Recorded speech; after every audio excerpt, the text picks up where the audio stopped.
রাধে রাধে।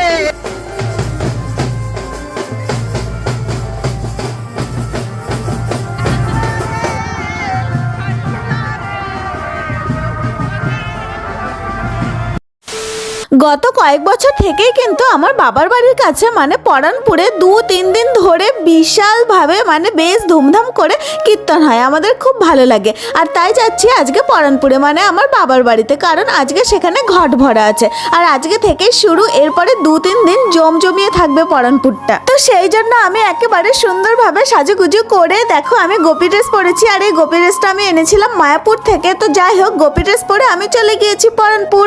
আমি তো সুন্দর করে সেজে গিয়েছি, কিন্তু কপালে তিলক পরা হয়েছিল না, সেই জন্য ওইখানে গিয়ে আমি তিলক পরে নিচ্ছি। তিলক পরতে তো আমার ভীষণই ভালো লাগে। তোমাদের কার কার তিলক পরতে ভালো লাগে এক্ষুনি কমেন্টে বলো। আর সেই দিন ছিল কিন্তু প্রচন্ড গরম, তাই এত যে পরিমাণে আমার মুখ ঘামছিল কি আর বলবো বন্ধুরা। তো যাই হোক, দেখো আমার বোন নিজে নিজে তিলক পরেছে, এত সুন্দরভাবে তিলক পরেছে আর আমার বোনকে কিন্তু খুবই সুন্দর লাগছিল। এটা আমার আরেকটা বোন মানে ছোট কাকার মেয়ে।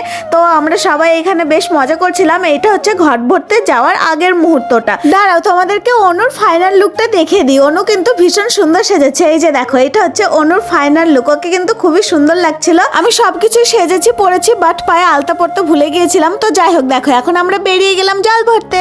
সবাই বলো রাধে রাধে রাধে রাধে রাধে রাধে রাধে, জয় শ্রীকৃষ্ণ। তো দেখো বন্ধুরা, কত মানুষের ভিড় দেখেছো। আমরা সবাই মিলে কিন্তু নাচতে নাচতে ঘট ভরতে যাই, খুবই মজা হয়। আর একটা মজার বিষয় হচ্ছে, আমাদের পাড়ার যে কয়জন গিয়েছিলাম আমরা কিন্তু সবাই গোপী ড্রেস পরেছিলাম, সেই জন্য আমাদের আরো ভীষণই ভালো লাগছিল। তো দেখো, আমরা হচ্ছে পাড়ার এই 3 বান্ধবী, শুধু 3 বান্ধবী না, আমরা 4 বান্ধবী। আর একজন আসতে পারেনি কিছু সমস্যার কারণে।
আমরা পুরো রাস্তাটা নাচতে নাচতে চলে এসেছি, আর এখন আমরা এসেছি নদীর ঘাটে। আর এইখানে এখন একে একে প্রতিটা ঘট ভরে নেওয়া হবে। এইটাই হচ্ছে মানে আজকের মূল আকর্ষণ। তারপরে এই ঘটগুলো ভরে নিয়ে গিয়ে আবার মন্দিরে রাখা হবে। তোমাদেরকে এখনো মন্দিরটা দেখানো হয়নি, মানে কেমন ঠাকুর এনেছে, তো একটু পরে দেখাচ্ছি।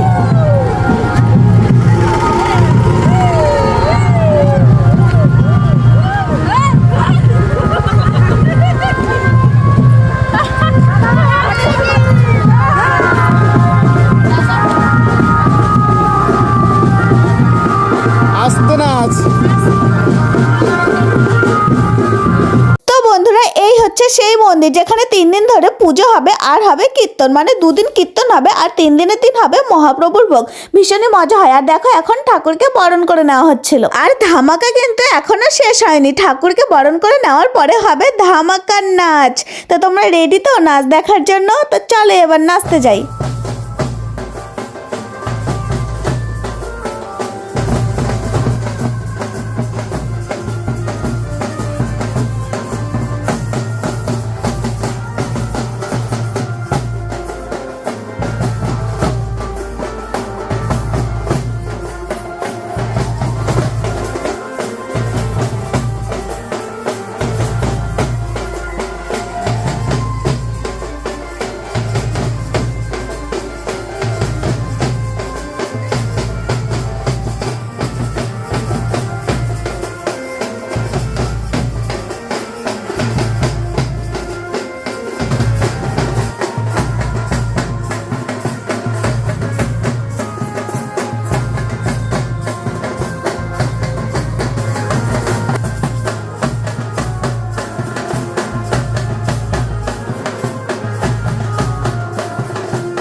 আজকের সন্ধ্যা অনেক মজা করে জমজমিয়ে কাটালাম। তো চলো, ভিডিও ভালো লাগলে লাইক কমেন্ট শেয়ার আর অবশ্যই কিন্তু ফলো করে দিও। তো আজকের মতন টাটা, আবার আসছি নেক্সট কোনো ভিডিও নিয়ে। ততক্ষণ তোমরা ভালো থেকো, সুস্থ থাকো, বাই।